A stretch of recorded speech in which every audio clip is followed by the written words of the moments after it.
Olá, sétimo ano, boa tarde a todos. Estamos juntos e reunidos, sejam todos bem-vindos, bem-vindas para mais uma aula de Química comigo, professora Sádiva, certo? E na nossa aula de Química de hoje, nós iremos abordar substâncias simples, substâncias compostas, mistura homogênea e mistura heterogênea.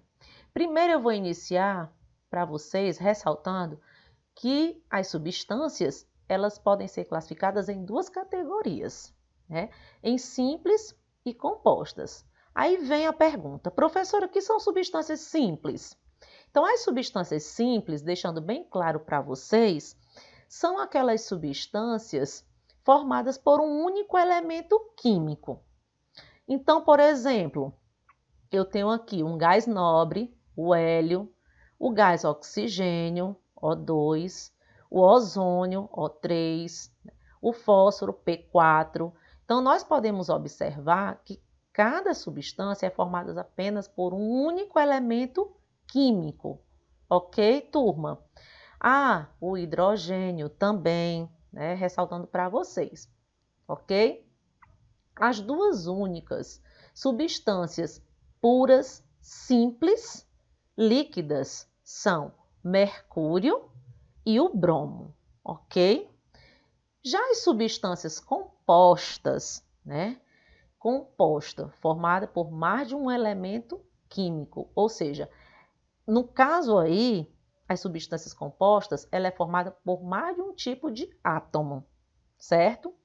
O que é razão da existência de uma variedade de compostos, apesar do número reduzido de elementos.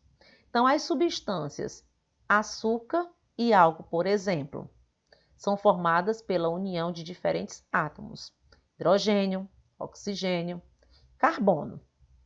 Outro exemplo de substâncias compostas, apresentando para vocês, nós temos a água, não é? Tá aqui, ó, 2 átomos de hidrogênio e um átomo de oxigênio, né? Onde eu tenho a fórmula H2O, fórmula química. O ácido clorídrico, certo?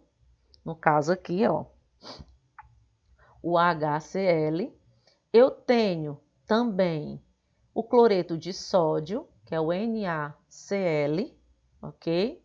E eu tenho o gás carbônico, que é o CO2.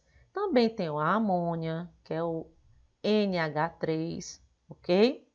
Então, são substâncias compostas. Essas substâncias compostas, como eu falei, são formadas por mais de um tipo de átomo, formado por mais de um tipo de elemento químico. Levando em consideração a existência das misturas. Então, mistura, turma, é a junção de duas ou mais substâncias, sejam elas simples ou sejam elas compostas, independente, né? Sem que ocorra uma transformação química desses compostos. Então, no caso aí, as propriedades físicas das misturas, como densidade, temperatura, né? De fusão, ok? E de ebulição, serão diferentes das substâncias puras envolvidas nesse sistema. Então, eu tenho aqui uma mistura homogênea, e essa mistura homogênea é simplesmente, no caso, uma mistura com aspecto uniforme em toda a sua composição. A água da chuva, água mineral e até a água de uma piscina limpa. É uma mistura homogênea, uma solução, né? Então, só variando, no caso aí, o teor de minerais e gases dissolvidos, ok? Certo? Então, eu posso observar aqui, né, que na solução, que apresenta uma única fase, no caso aqui, né, é chamada de homogênea. Então, exemplos de misturas homogêneas: a água e o sal, a água e o açúcar, né? E eu posso observar que na mistura homogênea existe a interação do soluto com o solvente. Não posso esquecer disso. E a água ela é classificada como solvente universal, porque ela tem a capacidade de diluir determinadas substâncias. E o soluto é o produto que é adicionado à mesma, ok?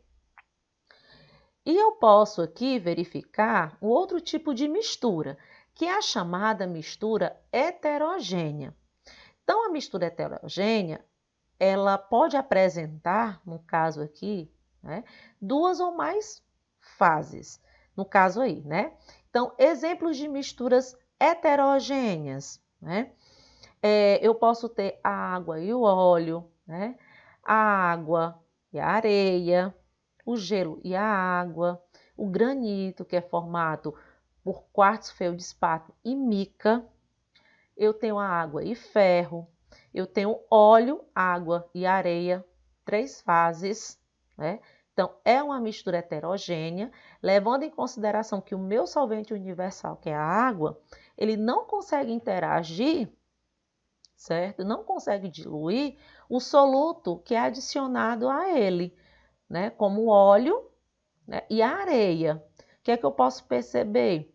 Que o óleo vai ficar na parte superficial da água e a areia, pelo fato de ter uma densidade maior, ela vai ficar concentrada no fundo desse recipiente.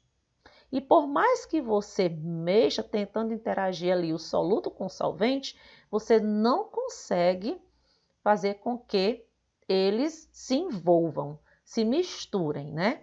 Então, por isso que nós temos aqui a classificação dessa mistura como heterogêneas, tá certo?